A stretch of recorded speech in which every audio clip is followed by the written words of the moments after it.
tengo que esperar, ¿no? A que me avise.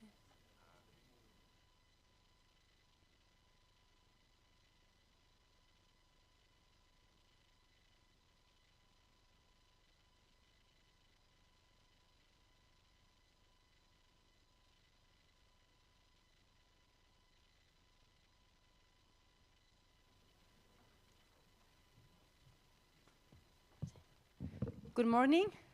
Welcome. Congratulations for making it this early morning, Sunday time for Spanish time. I think most of you are used to Spanish dinner time by now, and I heard some of you made it to very late last night, so congratulations on that. After these 2-year very challenging at times that we've had, I think we all deserve to go out, network, and enjoy. So I'm very glad to hear about last night's events.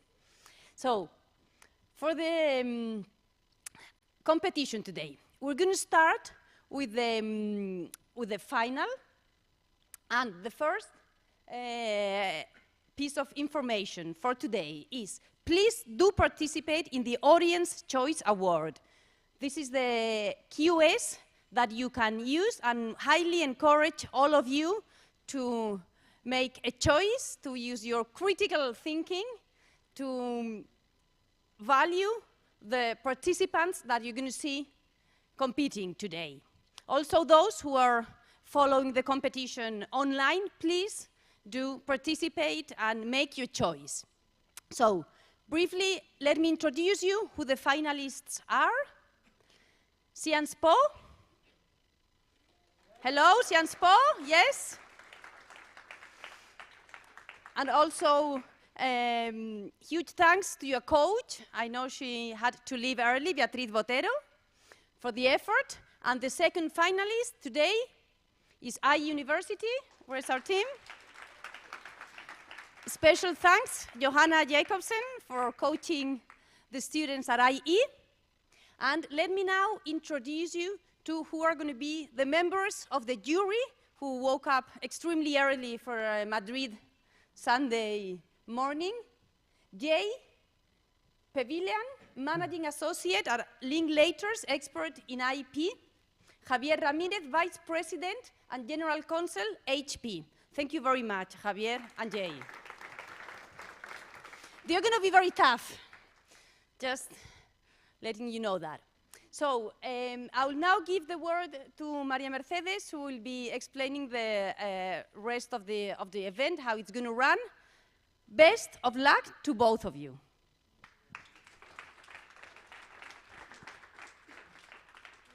Thank you, Dina Tienza, and welcome everyone. Congratulations to our finalists for the day. So just to let the rest of the participants know and people from home, we did the draw of which team was going to go first with both teams before the start of the event. Sciences Po will go first. So just a reminder of the rules.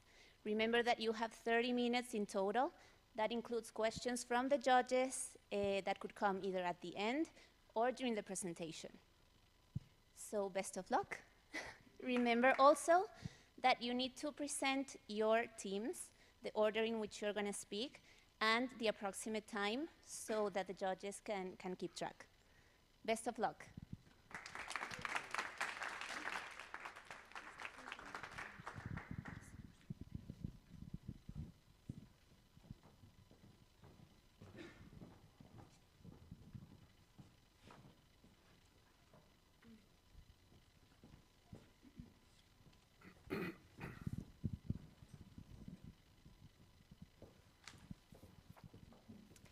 Good morning, and thank you for having us here today. The COVID-19 pandemic has made us keenly aware of the importance of human connection. Love Now is working exactly toward that goal. The Love Now app facilitates individuals to connect with one another and to build long-term relationships. The Cruz Prados case presents the challenges that are involved in doing that work. Today, my colleagues and I would like to present our legal analysis and to map the risks associated in response to the Cruz Prados case. As a roadmap for today, We will be first offering a summary of the case. We will then proceed to some more in-depth legal analysis. We will follow up with some recommendations. And finally, we will conclude with a summary. My teammates, who I will point out, I'm Marissa Sterling, and I'm from New York, and I will be presenting, along with my colleagues, Hawa Diallo, Francois Solis, Christophe Stupka, and Gael Baruso. And now I will pass to my colleague Hawa to offer a little bit more insight onto the legal questions. Yes, indeed. So you asked us three main questions that are just going to be presented here. The first one was regarding the deletion of Love Now existing information on the web. The second one was about Mrs. Prado's request and rights to be forgotten. And the third final one was about the differential treatment between Mr. Cruz and Mrs. Prado's. So it's important to really emphasize on the fact that today we're not going to provide a defense in court, but really mitigate the potential risks for Love Now and assessing Love Now's potential liability in its actions and conduct. So now, having this important framework in mind, we're going to delve into the specifics of the case and provide precise recommendations. So we now have to deal with the important question of the applicable law, and then we'll move on to the timeline. So for the applicable law, we'll apply both Spanish and European law. European law through the General Data Regulation Regulation on Data, GDPR, and the E-commerce Directive. And for Spanish law... Sorry to interrupt. Yes. So why do you think that the Spanish law would be applicable? And also you mentioned GDPR, E-commerce Directive. Of course. Why? So we'll apply Spanish law because both Mr. Cruz and Ms. Prado are Spanish national, and according to the Article 13 of the Terms and Conditions of Love Now, when the account was created in the European Union, European law shall apply. And I want now to make a clear distinction between Ms. Prados and Mr. Cruz. Mr. Cruz we're going to delve into extra-contractual liability according to the Brussels regulation and Article 5. And for Ms. Prados, we're going to delve, we'll apply Article 17 and Article 19 of the Brussels regulation. Both are consumers. So we'll apply European law on data protection, the e-commerce directive, because Love Now is an information society service, and Spanish law with the IP law of Spain. Does Brussels regulations deal with applicable law? The Brussels regulation deals with contract. For example, Article 5 states that the law that shall apply is the law where the harmful event occurred, for example. So that's why we'll apply that regulation. So, but you also said because the parties, they agreed in the terms and conditions on the... Yes, because there were the choice between the American law and in EU law. But because the account was created in the European Union, we'll apply European law and also Spanish law because of their nationality and because the allegedly harmful event occurred in Spain.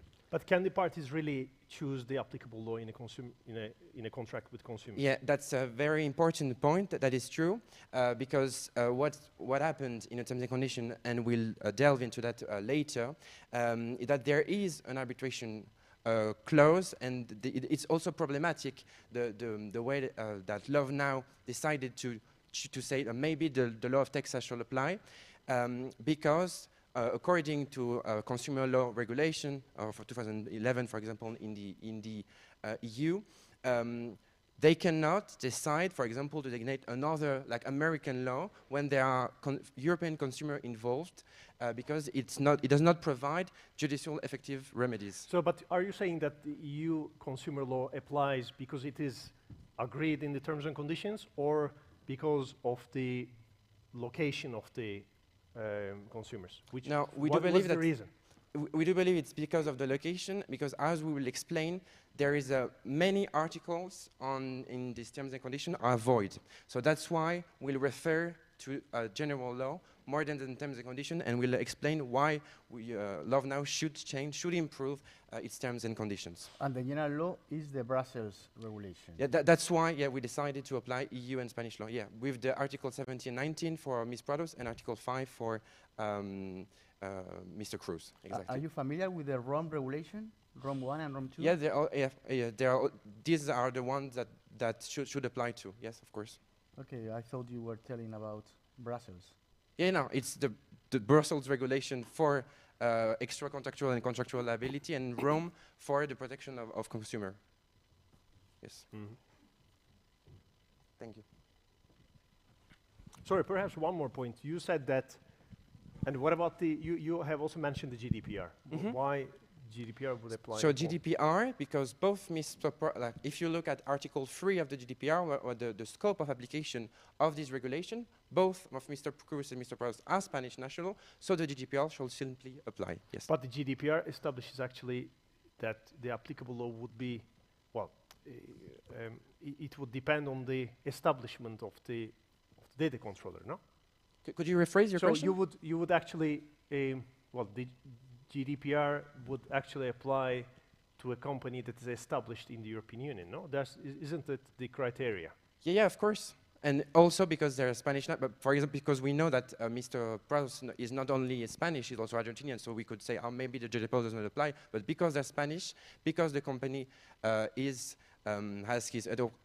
headquarter in the EU, the GDPR shall apply. But yes. What is the criteria?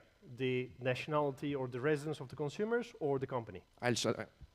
Thank you. So when it comes to GDPR, of course, because it is a regulation, it is directly applicable in the EU. And GDPR specifically, where a data controller processes or controls data of European citizens within the borders of the European Union, there, of course, GDPR applies. So not because of the individuals are Both Spanish? because of the location, individuals, and the company, but either of them applies enough for GDPR to be applicable in a court case. So you mean there are two criteria then? So both the company and the individuals? Yes. No, the company and the location of like where the individuals are based. So for example, of course, if you have a Spanish national doing, you know, living in the US, then GDPR doesn't apply. But if you have a Spanish or a US resident living in Spain, then GDPR does apply. Mm-hmm. Okay. So it's about where the data is essentially gathered to be controlled and where the controlling happens.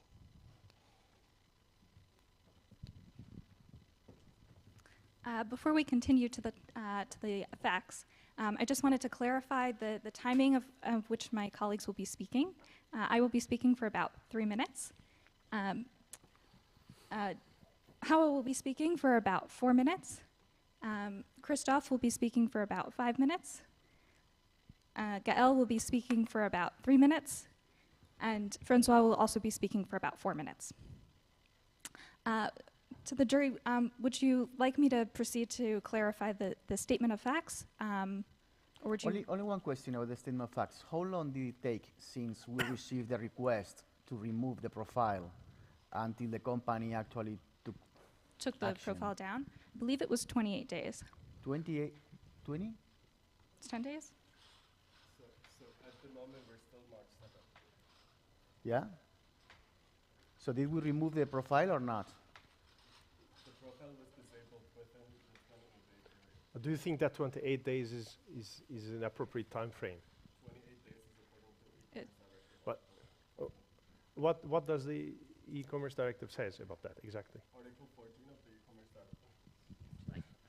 So Article 14 of the e-commerce directive, and I'm sure Francois can also add a little bit about that, says that establishes the takedown procedure and establishes that the information service provider, which is LoveNow in this case, does not have liability for content that is put by customers where and only where upon being noticed or upon notice of illegality or upon notice of illegality, it takes down the illegal content. which it happened within the framework of the 28 days as it established under Article so 14. my question was, what is the time frame or time limit set out in the EU directive for the companies to delete and remove such content? Under Article, it's 28 days. 28 days. Yeah. So we were just on 28, you said? No, I believe it's even less because it's, I mean, I'm bad at math, but we are within the framework. And are those 28 days provided in the e-commerce directive or in the GDPR? E-commerce directive. And what would be the time frame established in the GDPR? It's usually understood within 30 days. It is a maximum It's an established practice because GDPR says within a possible time frame. For most of the cases, it is different for different articles. Yeah, exactly. In GDPR, it's 30 days. So when a person withdraws her consent, the company has 30 days to answer. So either to agree or to answer and to say, we need more time to analyze your demand of withdrawing consent. GDPR doesn't really say 1 month. It says without undue delay or as soon as possible, but no later than 1 month. Yeah, exactly. So is that the same thing? Yeah. Yeah, but according to the guidelines of of the working group on Article 29 on consent, 1 month is usually what's the, for example, the data protection agency, the CNIL in France, would consider as a good timing. Yeah, but I repeat again my point. So GDPR says that the company should remove the data, deleted information without undue delay. So this means that as soon as possible, but no later than 1 month. So it doesn't mean that the companies have 1 month. It means that they have to do it as soon as possible, but they shouldn't go beyond. But if they could do it in 5 days, why not? Of course, 100%, and we welcome such proactive action and such in-depth knowledge from the Love Now board. So moving on to the legal analysis. As we have already established from the questions, and I'm sure that all of you know as well, the legal analysis really gathers and goes around the question of deletion of data and the right to be forgotten. So firstly, very quickly, we deem that Love Now should indeed fulfill the request of Mr. Cruz to delete the fake and fraudulent Robert Cornell profile. It has already been disabled under Article 14 of the e-commerce directive or the locally applicable Article 15 of 34/2002 Spanish law. I don't know how to say that.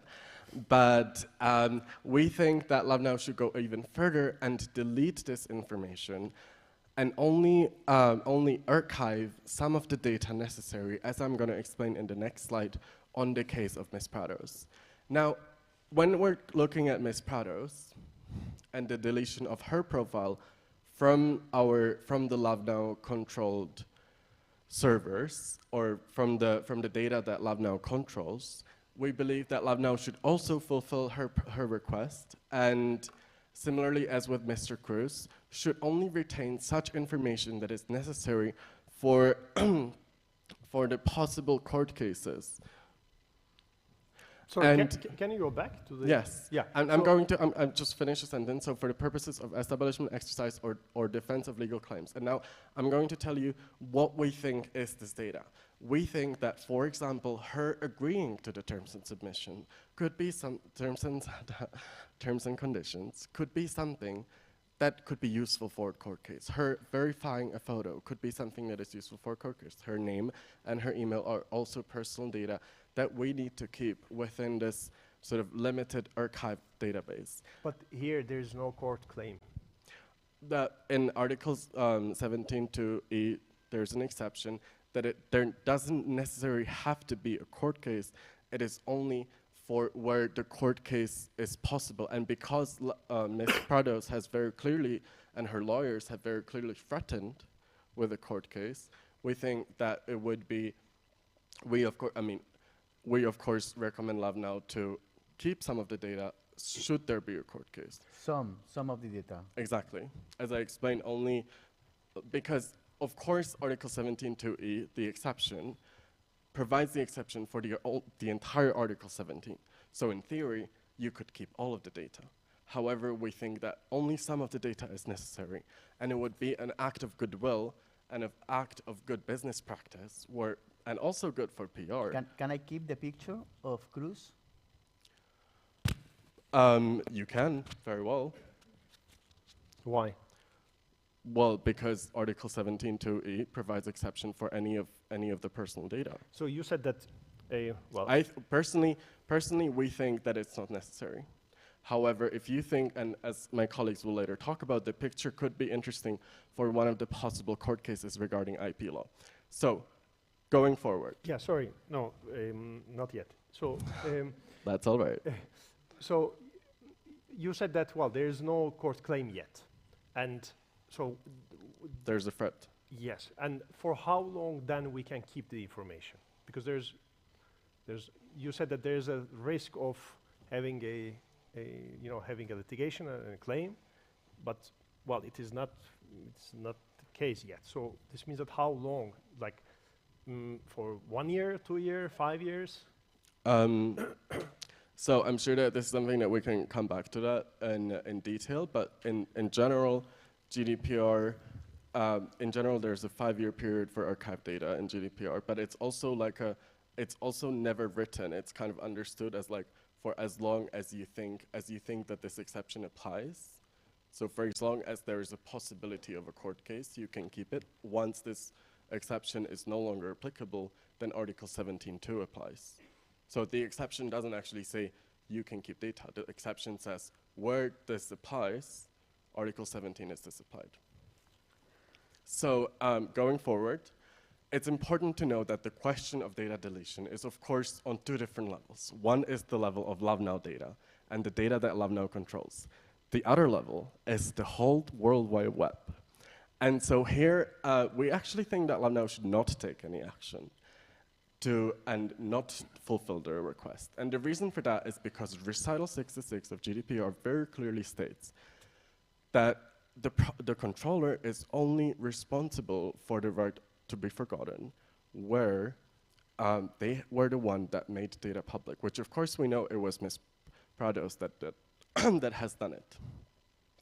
Moreover, even where there should be a possible court case revolving around this, we can always claim the limitation of scope that has been imposed by the Court of Justice, but also by Recital 153, and also by Article 29 of the working group, which very clearly states, sorry, by guidelines under the working group of the Article 29, where very clearly it states that this right to be forgotten is limited in scope by freedom of access to information where public interest is concerned, which includes celebrities. And I could also say it as like somebody that does work in social media and with influencers a lot. When you are an influencer, you're putting it up to the market. And very rarely it would happen that an influencer would take a stance against a social media company. So do you qualify as an influencer, as a celebrity? I don't qualify as like an influencer as much, but like an activist influencer in the Czech Republic. Do you think that a normal citizen who is a girlfriend or boyfriend or partner of a celebrity is also a celebrity? No. If there is no following of her own, no. So, for example, you know, the current queen of Spain, who was before marrying the she's king. She's a celebrity now. Yeah, she's a celebrity sure, now. But there's a difference between Princess Diana, who very clearly didn't want to be a celebrity, and was trying to, you know, didn't have her own active following, whereas somebody that actively works towards her public profile.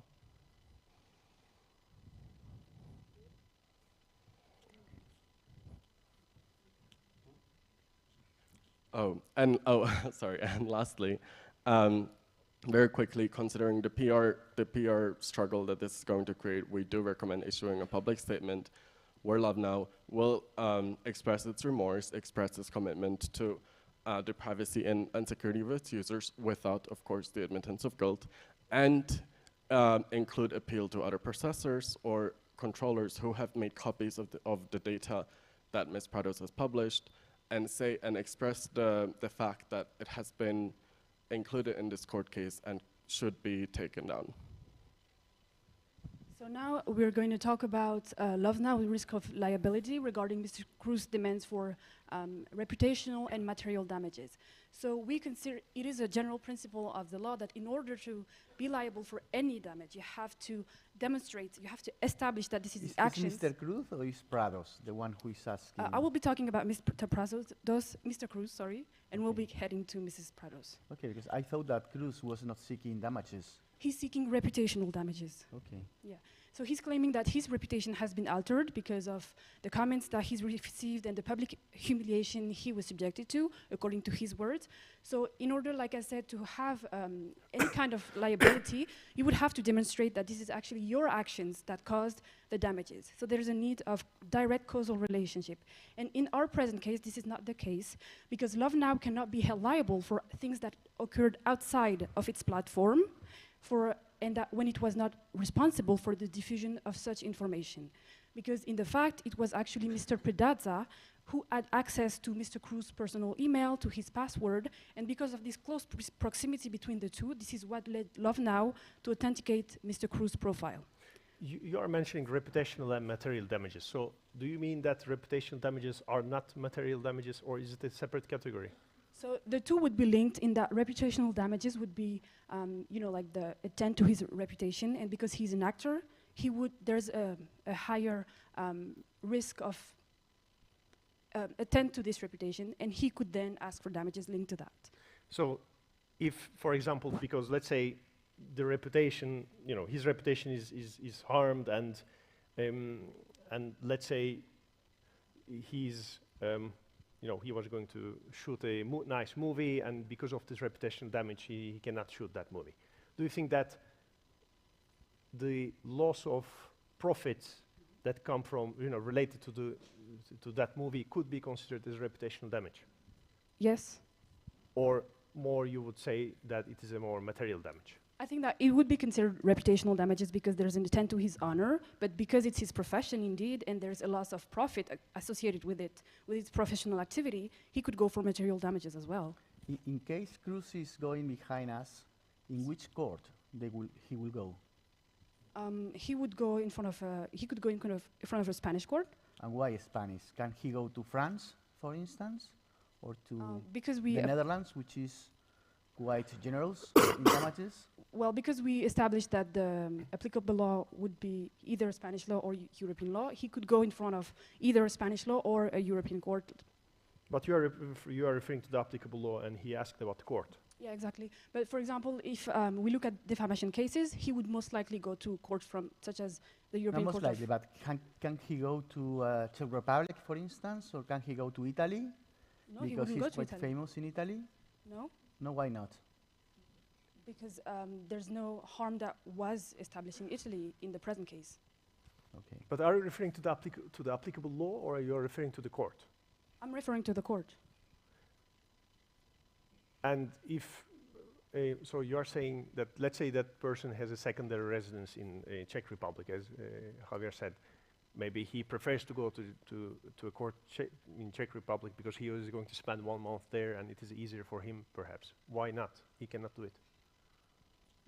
Because he wouldn't qualify in the What will be the legal basis to choose the court in tort cases? that would be where the harm occurred. Based on what? Which law? Depending on the legal system, you mean, or generally? No, in European law? what's the legal basis for this? What's the regulation or the convention or the law that is providing for that? I think we can go back to the Brussels regulation and to Article 5, where the harmful event occurred or is likely to occur. So, yeah, for him, that would be Spain would be the easy choice. Okay. Yeah, thank you. So also, just quickly around this recommendation, we added that in case you were worried about Love Now authentication system, we stress on the fact that it's in compliance with the European Union Agency for Cybersecurity, who set the standard for this authentication system. Which agency is that?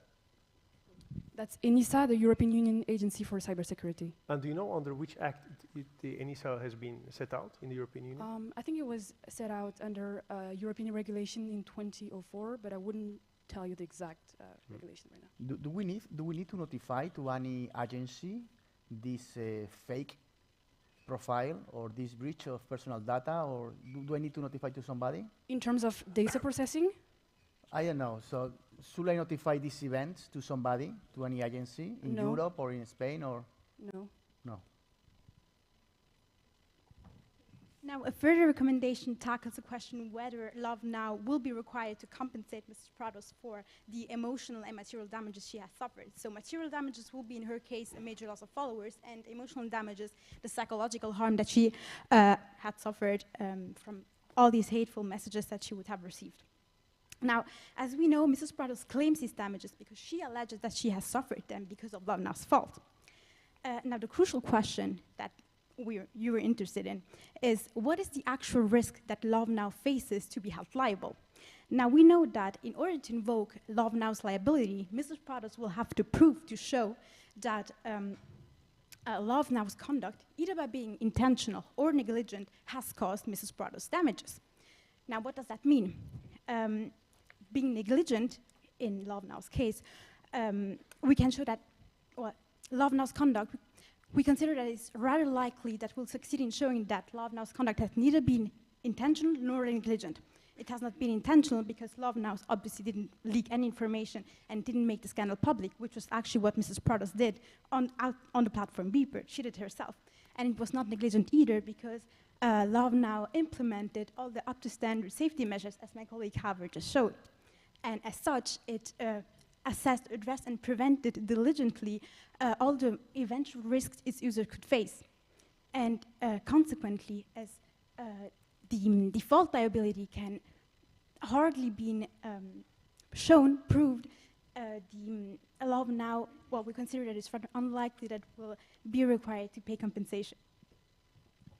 So for the remaining time, I know you don't have that much time, so we'll go very quickly on that one, on the copyright request. It's also, it was an incidental claim made on the Harvey Ross letter, the kind of letter I made to Scared Board, like you, and we really want to stress that the protection in copyright law arises from originality. These pictures are blurred, never full face, so probably, according to the CGEU Painter case and the Spanish IP law, Article 1 and 10, no protection. So yes. So you mean that all the blurred pictures are not protected? No, for example, a blurred picture where there is an intent behind to create that blurred picture could be protected according to Pioneer Football Data case also. Maybe this was on purpose.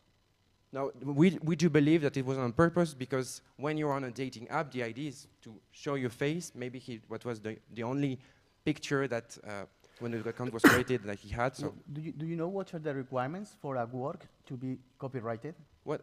The two requirements for a work to be copyrighted. Like the main one is originality. And no, like does originality means that it has to be beautiful? No. Original, like the level of protection in EU law is very low. Like the terms and conditions could be, if they're original, protected by copyright. Like there is no artistic value in the copyright protection. It's okay. And why you don't think that this image could be original? We do believe, because how it was taken, how we see, and according to our team, we do believe that this picture is not protected. Can it be protected by image rights? Yeah, that's, we know that in Spain, it's our Article 18 or the Spanish constitution, so the right to image is important, but still they haven't made that claim, so, but it's still something that we have to consider, but if we look at expression rights, and the exception for public figure that we made of the Article 10, for example, of the Court of the European Convention of Human Rights, we do believe that even if he makes the claim like that, he will not win. And how would this image right would apply in parallel with the Spanish copyright law? Could you rephrase your question? What would be the balance? So, yeah. So Yeah, just Can I finish my? Yeah. Yeah. Okay, perfect. So there is the necessity to make a balance. Like for Spanish, and the Spanish judge will look at Article 8 and 10 of the European Convention on Human Rights, and we'll also look at Article 18 of the Spanish Constitution, and the Spanish judge will probably decide that because Mr. Cruz is a famous person, well, his image was on. There's no harm, probably. That's what we believe. Yes, and it's linked, of course, to copyright. But as we said, still there's no claim based on image rights in the Harvey Ross letter. So maybe that's something that we can expect, but we will come prepared for that. So if I can I just final word, just 10 seconds, or to wrap up. Just wrap up in one sentence. Yeah. Thank you very much. So to wrap up, we made this 7 recommendations, and we'll probably need to meet again to provide you our suggestion on the terms and conditions. As we mentioned, many clauses I vote, the one on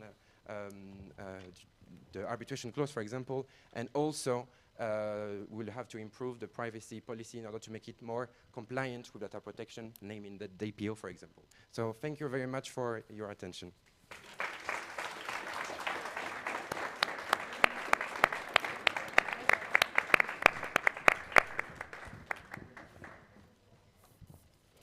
Thank you so much, Science Bob, for that amazing presentation. And now let's welcome to the stage the representatives for IE University, please.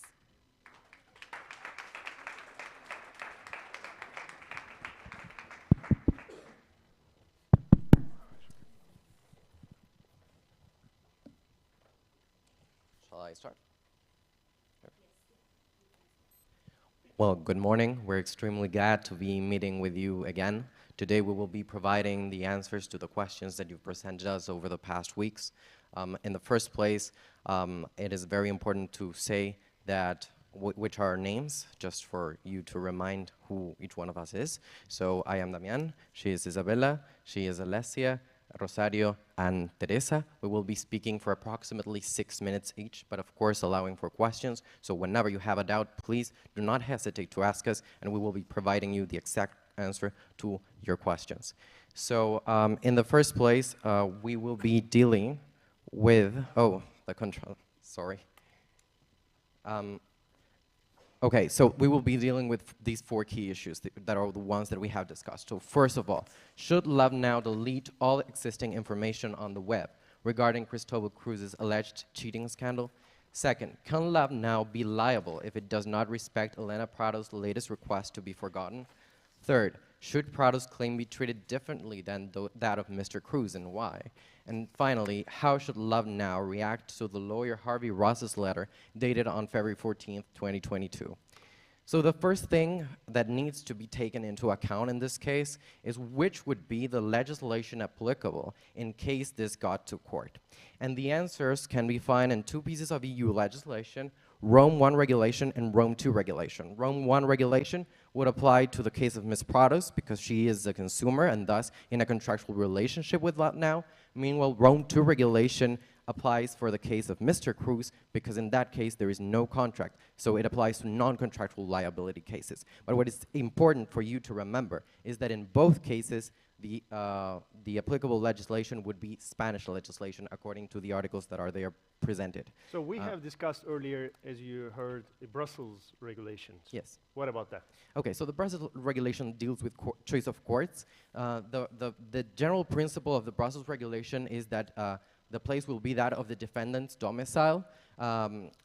Well, of course, there is a possibility for the parties to choose, generally, unless we're dealing with a case of consumer contract, in case we're dealing with insurance contract, or in case we're dealing with a movable property.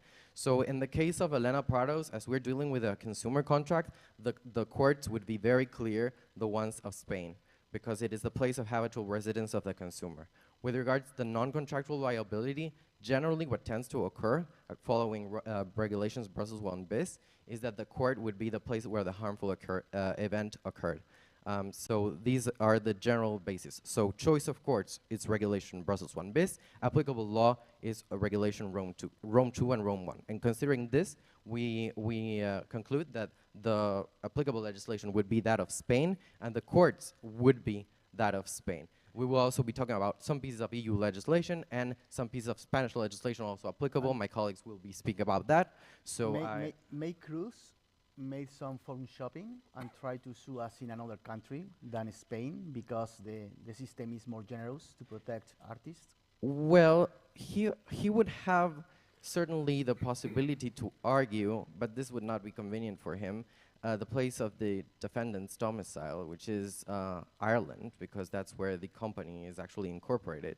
But we consider that that would not be favorable for him. So no, like for consumer contracts and also for torts, the possibility of choice of courts is more limited than the general provisions of the regulation Brussels 1bis.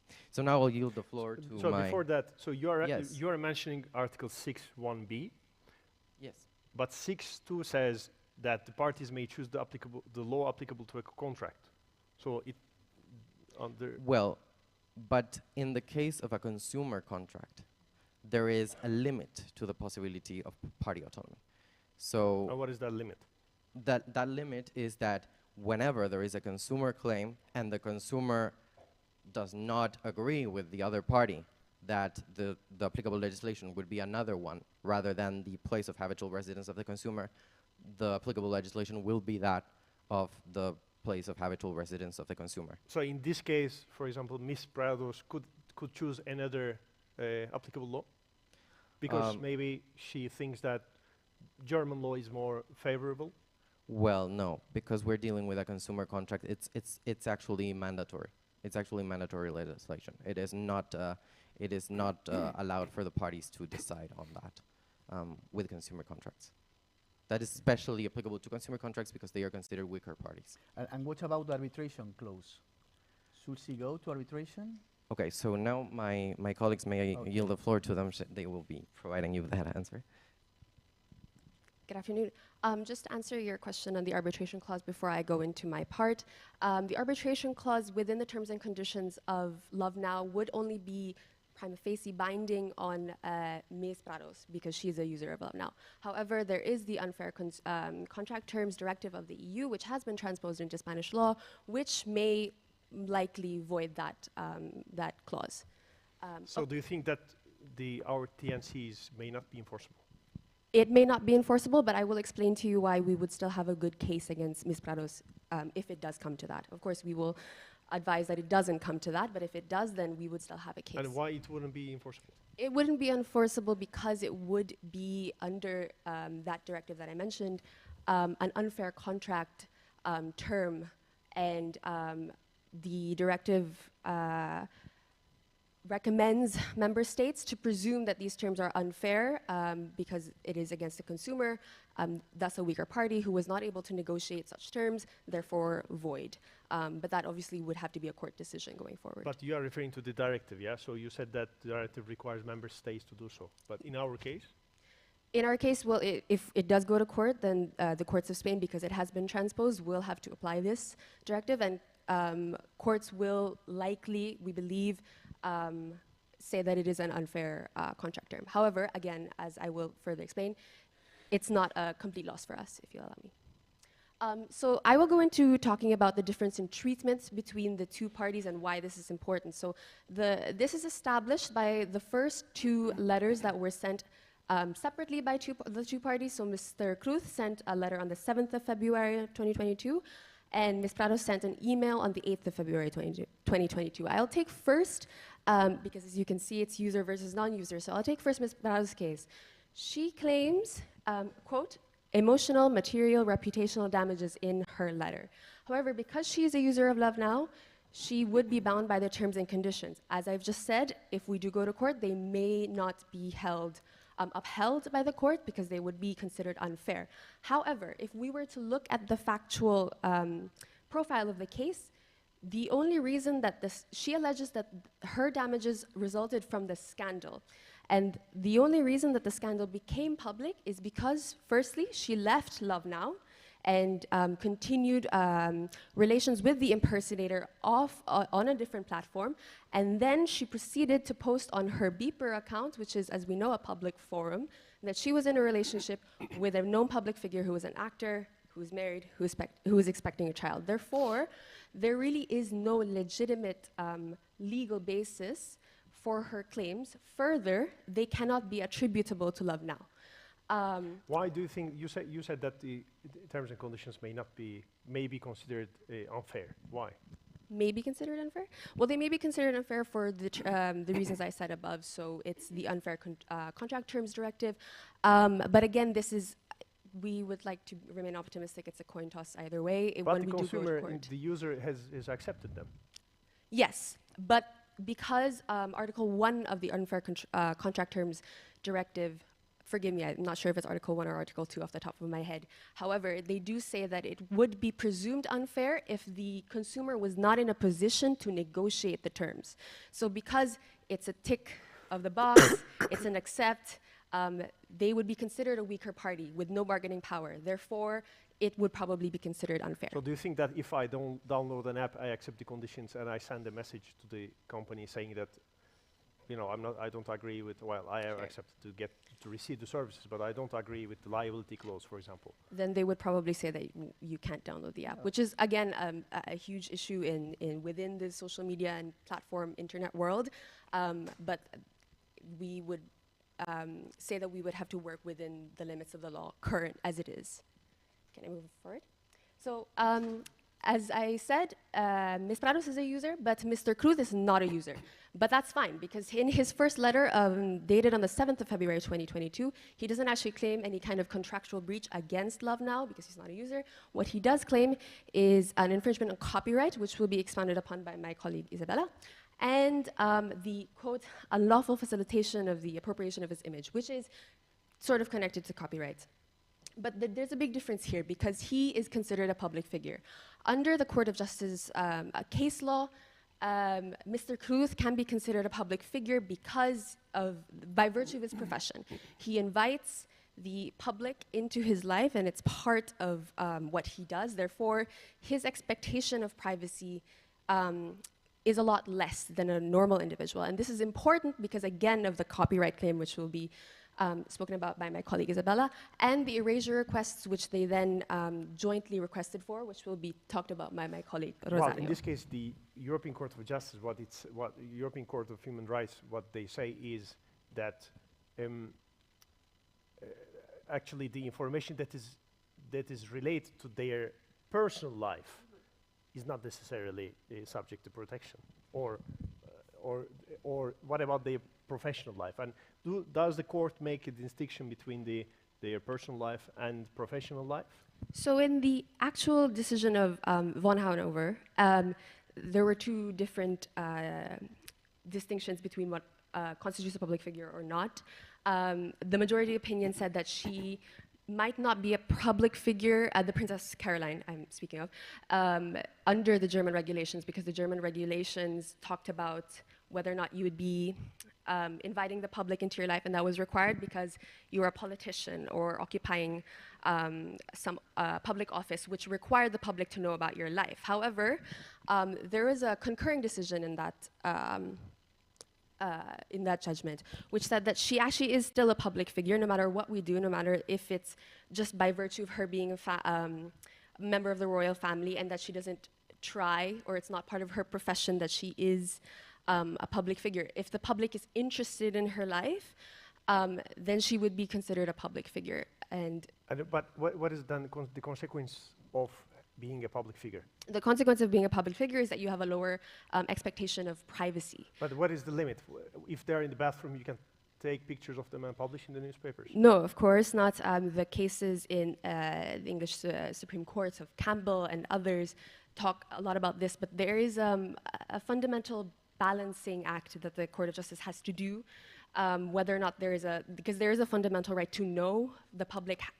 We need to protect freedom of expression. However, there is, of course, a limit of private life. That, again, is a fact to fact. Can you apply that balancing exercise to our case? For Mr. Cruz, we could. I wouldn't presume to know what the court would opine. In my opinion, no. Oh, sorry, apologies. Yes. Mr. Cruz is a public figure. I don't think he would dispute that because he's an actor. He has put himself in the public forum. He earns through the fact that he is an actor.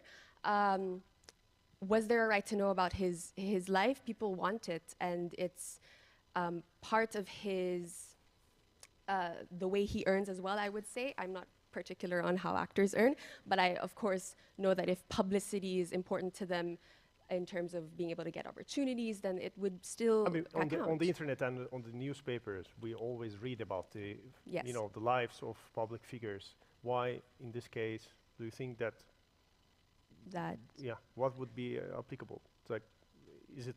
Do you think that it is protected in this case? His pictures and right his to life privacy. and all these gossips, and you can also find a lot of misinformation also in the newspapers. Yeah. I'll just finish and I'll hand over to this because in terms of pictures and image rights, Isabella would be our expert on that. But because Mr. Cruz, again, is a public figure, and Ms. Prados, I'm so sorry I wasn't able to get into this point, but we don't necessarily consider her a public figure, but that's not necessarily a problem for Love Now. But again, their expectations of privacy differ. For Mr. Cruz, it's a lot lower, which will affect, again, the copyright and the erasure requests.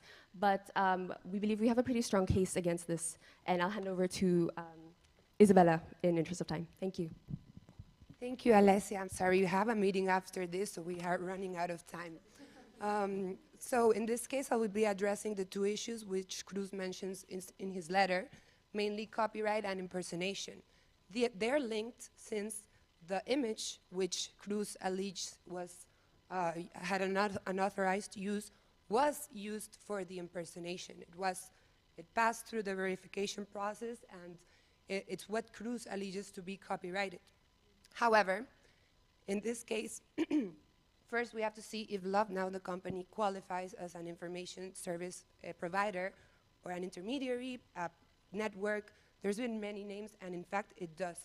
Therefore, in this case, the two existing legislation would be applicable. However, it is in fact questionable whether or not the image is in fact protected. But since this is Cruz's allegations, we cannot dismiss it yet.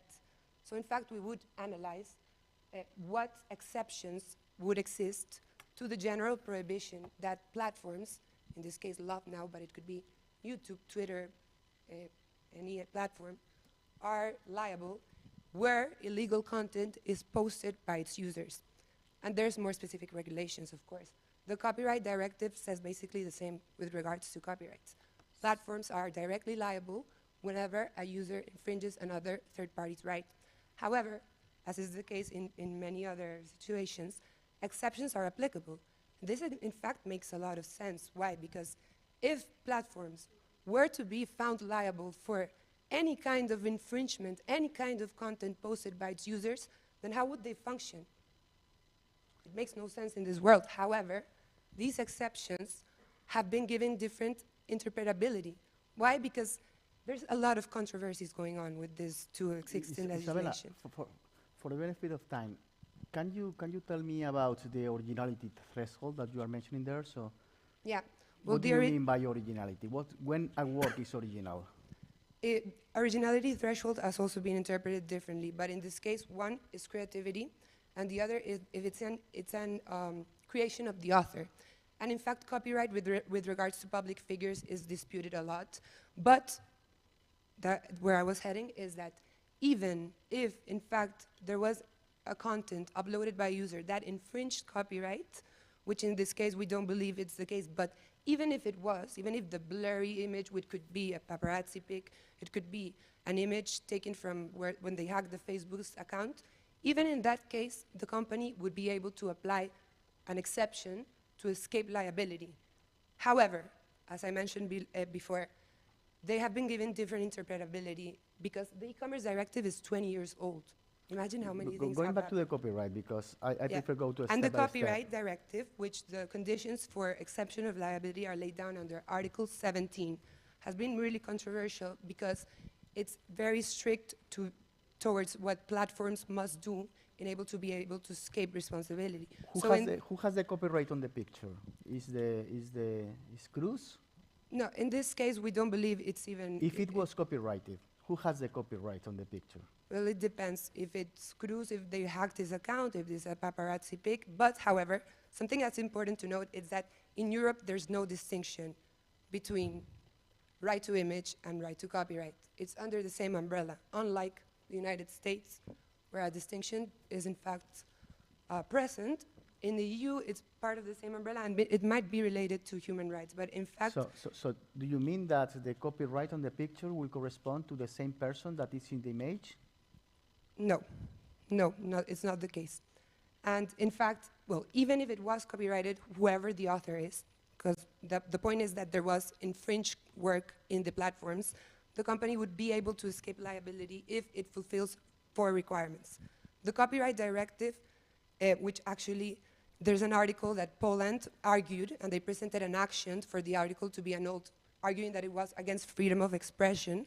The article says that companies must carry out a prior analysis of content through automated tools, which in this case the company did. So in this case, just summing up, we believe LoveNow could actually apply this hosting exception as well as the exceptions provided under the copyright directive, considering that first, it was not aware of the infringed content.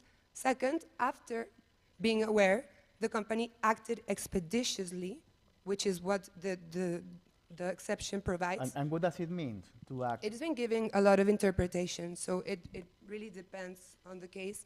But in this case, we believe acting expeditiously could be the fact that after gaining knowledge from the authorities that it was in fact impersonation and that it could be attributed to Pedraza, that was acting expeditiously, and the company did not play an act.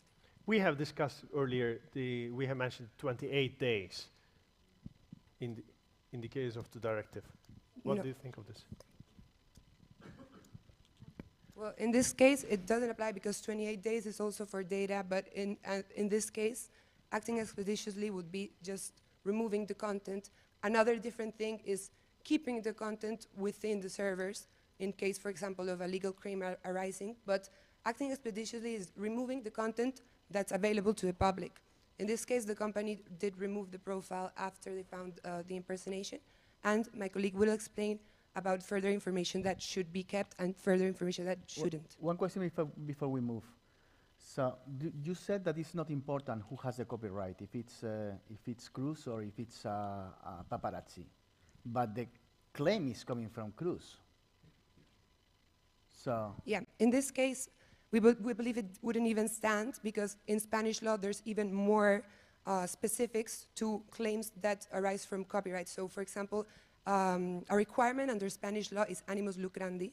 So there must be profit making for a third-party claim.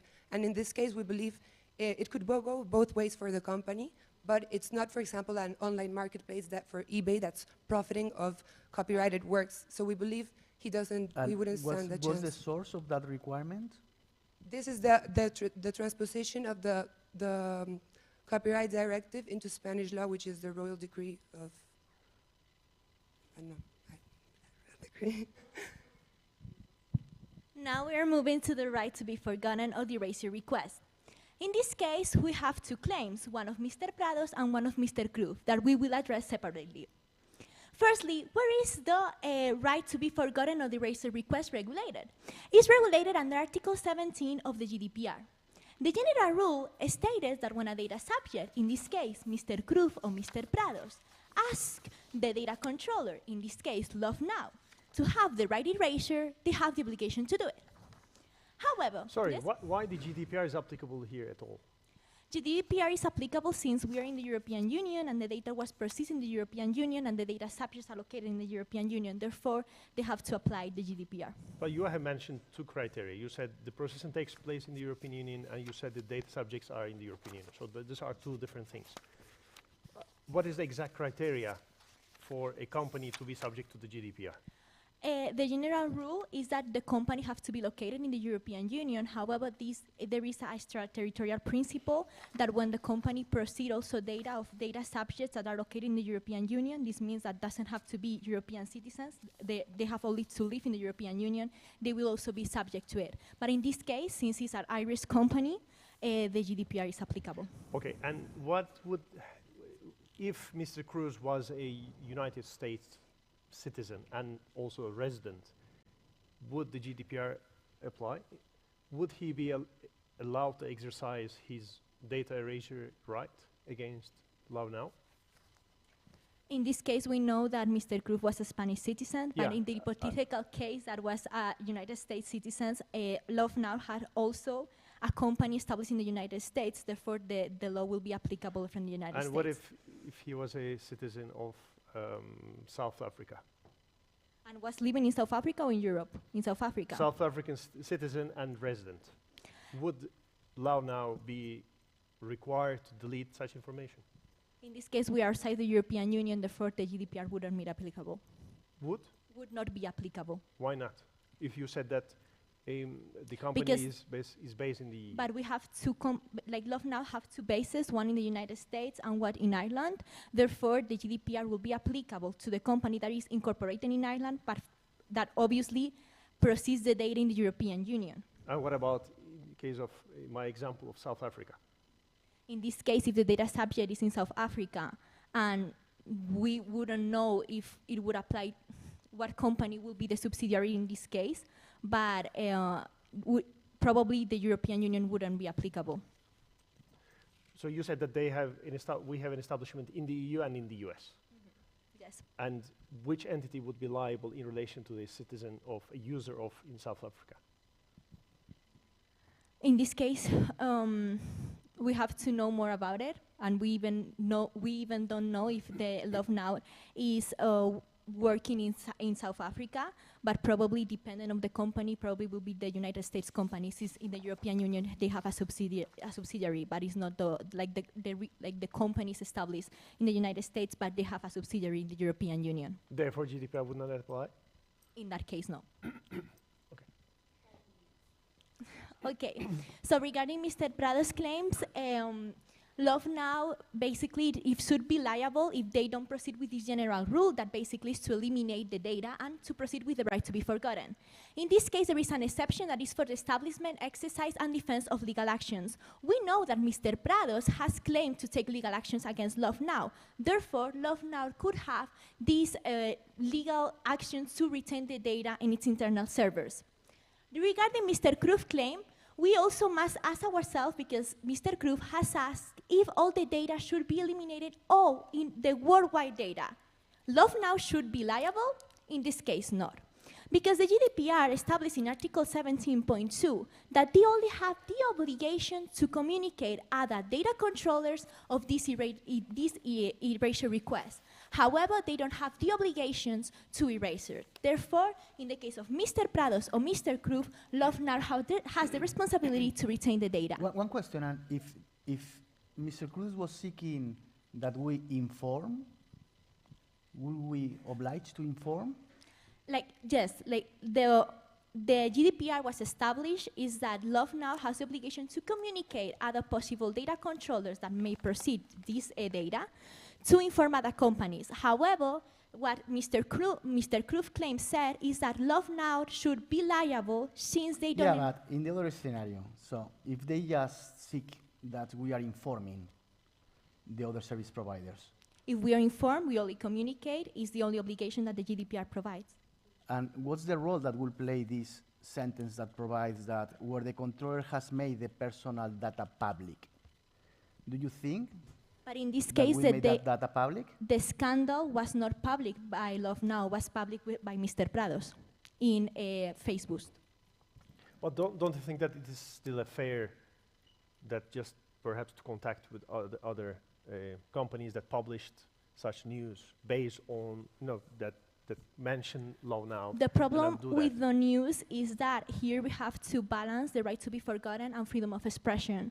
And normally there are a lot of European Union rulings that basically said that in this case, normally freedom of expression should prevail over the right to be forgotten. Moreover, we are speaking about a public person, therefore the threshold is more limited than a normal person. And what about the other person who is not a public figure? In this case, it will be analyzed by a case-by-case basis. Therefore, it should be difficult to establish one decision of the court, but probably if it's a private person, probably that private life should be prevailed. This right to be forgotten to be prevailed over freedom of expression. Now my colleague Teresa will explain security. Yeah, now moving on quickly to the security. So as we know, LoveNow has the terms and conditions of use that prohibit impersonation on the platform, as well as three-step verification process that was passed by Mr. Francisco Pedraza. And do you think that this three-step verification process is appropriate under the GDPR? Yes. Why? The three-step verification process, first of all, verifies the identity with the facial recognition through a profile picture, as well as two pictures taken, two selfies, as they call it, taken later on, and they compare the images against each other to verify the identity of the person, and the identity is also verified through an SMS security code as well as email. But what is the GDPR requirement in relation to the security of information? The GDPR states that we have to put in place the appropriate measures to securely store and process the data. However, it is the guidelines are not very clear on what are the appropriate security measures. However, when we compare it to other platforms, either social media or dating platforms, we believe that we have higher standard of security than most do. And there was a case in front of the Spanish Supreme Court in February 2022 that also established that we have to put in place proper security measures, but that there is no obligation of the result of the security as long as they are properly implemented. Based on what? Obligation of result? Well, we have to adopt the necessary measures for the security, but we don't have to, there's no obligation of for us to prevent any display of false information or impersonation, as it was in this case. Yes. Yeah. Do you have any questions? Yeah, I have a bonus question about the T's and C's, because your colleague Alessia was mentioning that Mrs. Prados was bound by the T's and C's. You were mentioning that Mrs. Prados was bound by the terms and conditions. Yes. I believe there are two different legal issues. One is whether one individual term is unfair, okay, which is the Unfair Terms Directive.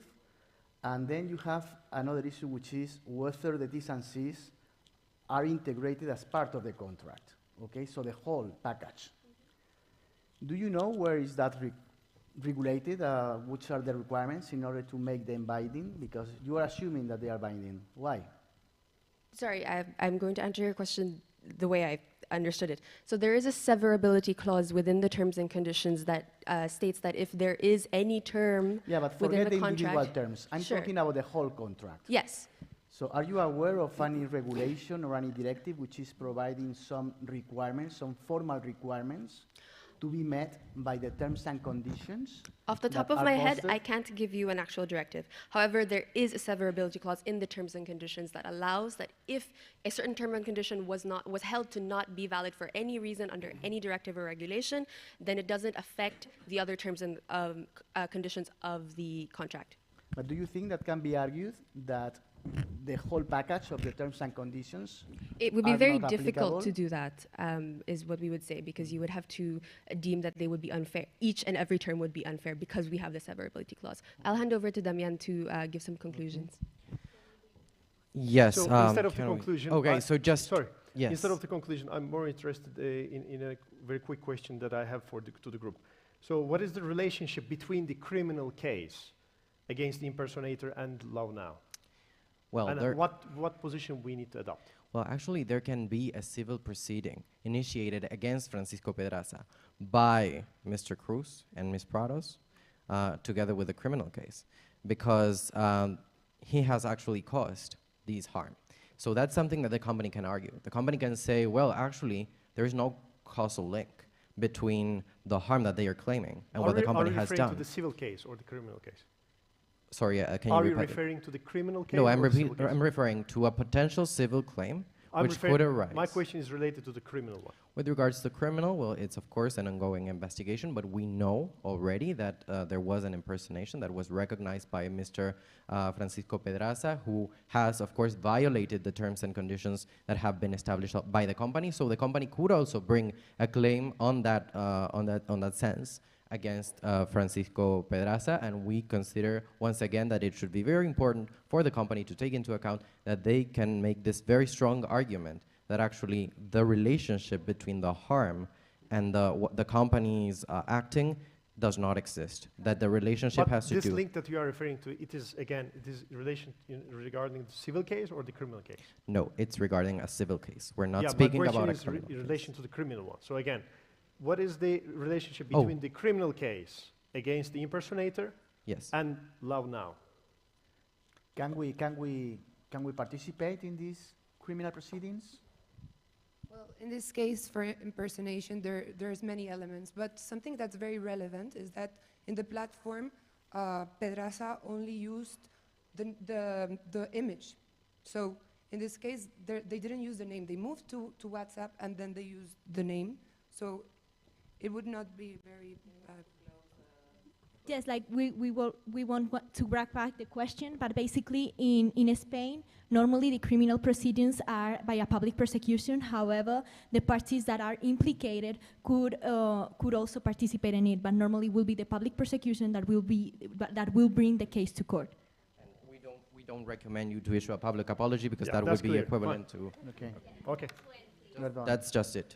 Thank you.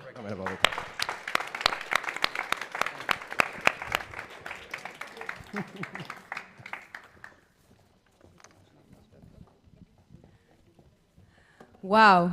I was honestly more stressed than watching the last week's Nadal match. So thank you very much to the coaches. I don't want to be your student. No. And don't think that in-house consults are so bad. Okay? Amazing work, Sciences Po, amazing work, AI. I think we all enjoyed very, very much. So now we're gonna have a break, you can relax, and the jury is gonna deliberate. We will be then presenting the different prizes that we have, and we will also be presenting the audience award. So thank you, big applause to all of you, really. You did amazingly.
Hello, so welcome back. Again, congratulations to all the competing teams. It was fantastic. I learned a lot personally from for yesterday and for today.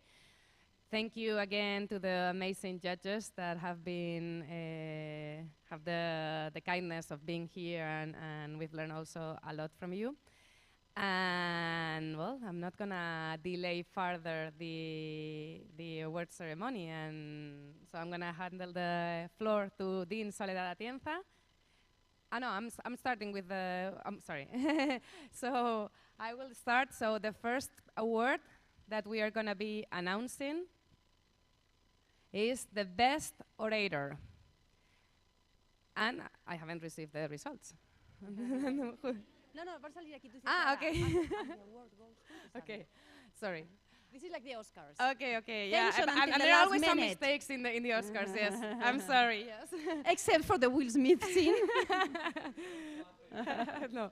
So, the best orator goes to Peter Peltzer from Maastricht University.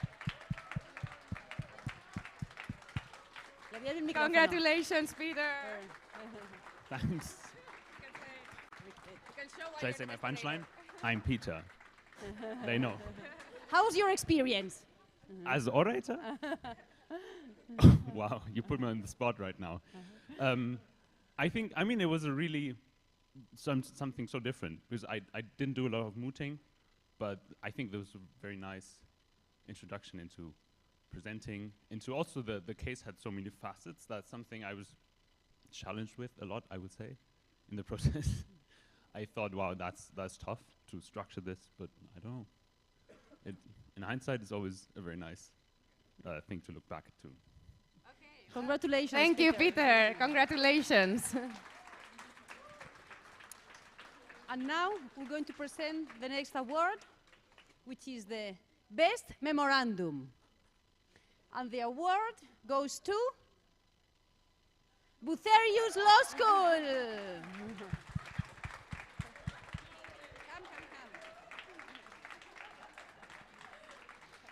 Congratulations. Congratulations, Bucerius. Okay, do you want to say a couple of words? We were not expecting this. But yeah, the experience has been amazing. I think all of us have been challenged. And I have to thank so much Anna and Ellen and Sumaya, because I think this was the representation of not only being colleagues, but also really, really friends. And yeah, thank you for this amazing experience. And congratulations, Bucerius. Congratulations.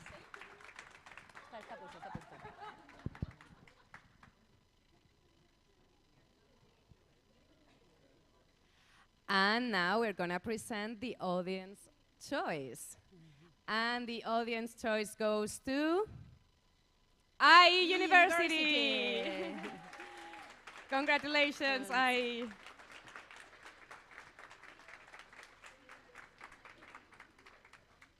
Well, you've voted for this award with your QS code.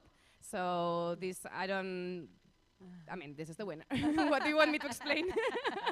Congratulations. Would you like to say a few words, maybe? Well, I want to thank the people that voted for us, of course, because if not, we would not have won this award, and it's so important for us to have the public on our side. So that's great, and honestly, from the bottom of my heart, and I think that I speak for everyone, thank you very much. Thank you. Obviously, this is from the final, because the audience only could vote for the two, among the two finalists, obviously. I think that's what I needed to say. Thank you. And the next award we're going to present is, finally, the winning team. So, the winner of this year's Comparative Law Challenge is IE University.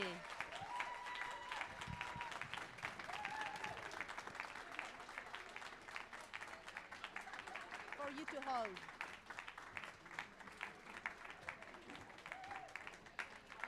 Huge congratulations. Would you like again to say a few words, maybe? So, like, we thank, of course, Joanna that has prepared us, like, all these months, and also, like, this competition and the organization, and, like, thank you all.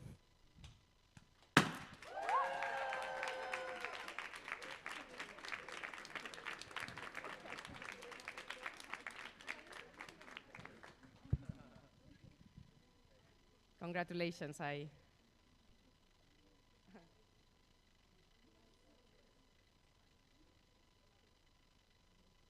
Congratulations to all of you.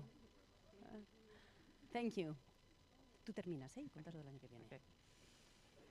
We hope you have enjoyed the competition. We hope that you will participate and encourage your classmates and your colleagues to participate next year, and hope to see you online and next year again in Madrid or maybe Segovia. Thank you.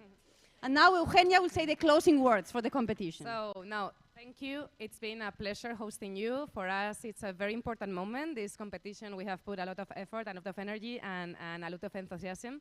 So it's great that you were as engaged and as happy and with all these cool vibes that we got from all of you. That's super important. We are truly thankful, and we are looking forward and with more energy to come for next year, where, as you know, Professor Johanna Jacobson is going to be the author of the case. And some of you have been like asking what the theme is going to be about. We are not going to share that, many details, but it's going to be on business law, human rights, and technology. So that's going to be the area. But we'll give you, obviously, further details in the coming months. And, well, welcome to IE, welcome to IE Tower, welcome to our home. So now you are a little bit part of the IE family, and we hope to keep in touch. Thank you very much.